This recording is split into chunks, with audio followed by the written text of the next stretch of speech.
Boa noite, sejam bem-vindos a mais uma emissão do Meio Metro de Pedra.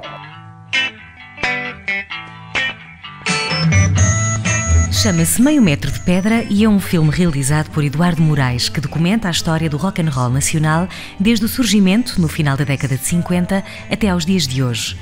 Um filme que desenterra vidas cheias de rock e nomes que, inspirados por bandas como os Shadows, Bill Haley ou os Beatles, abalaram as editoras e o público português e que, movidos por um impulso ousado, na altura, percorreram o psicadelismo dos jazz, o punk do Zaquidel Rock e estabeleceram esse som emergente nos anos 50 em pontos nevrálgicos como Braga, Coimbra ou Barreiro.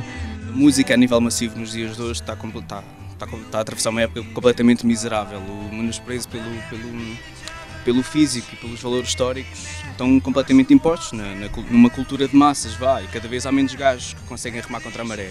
E o documentário nos dias de hoje também consegue ter uma força espetacular.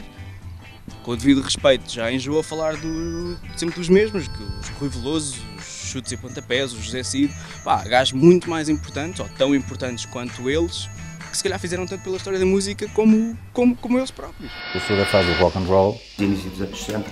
Foi em 1961. Em 63. Em 64, 65. O público via de toda a parte do país. Em 1966, 67. 67, 68. Ou tiram o pano ou vão todos presos. Depois do 25 de Abril. A sonoridade que nós trouxemos era tão radicalmente diferente. Para nós era assim, e a mim que me importa se há conquistas ou não há. É normal o gajo reprimir sempre que está à frente de uma câmara e é um facto que conseguiria ter quase um documentário paralelo, só com as conversas que foram feitas fora de filmagens.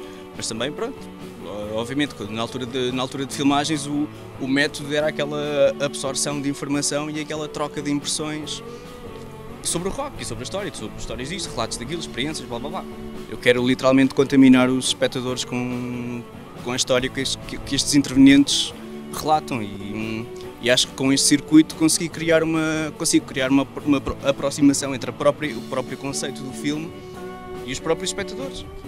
Meio Metro de Pedra, de Eduardo Moraes, continua a ser exibido em várias salas de cinema espalhadas por Portugal e é um documentário a não perder. Não se passava absolutamente nada e havia uma necessidade de ver uma banda assim. De querer ter bandas, por exemplo, se calhar daquele género, querer fazer uma cena, querer criar um movimento. Todas estas cenas são feitas à imagem do país, quer dizer, não são feitas com centenas de pessoas, são feitas com um pequeno grupo de pessoas. Se fores a ver bem, realmente são duas bandas daqui, duas bandas dali, começa a falar da movida barreirense e a movida de Coimbra e a movida de Barcelos e a movida de Macedónia, quando se calhar deveria estar a falar de uma movida nacional.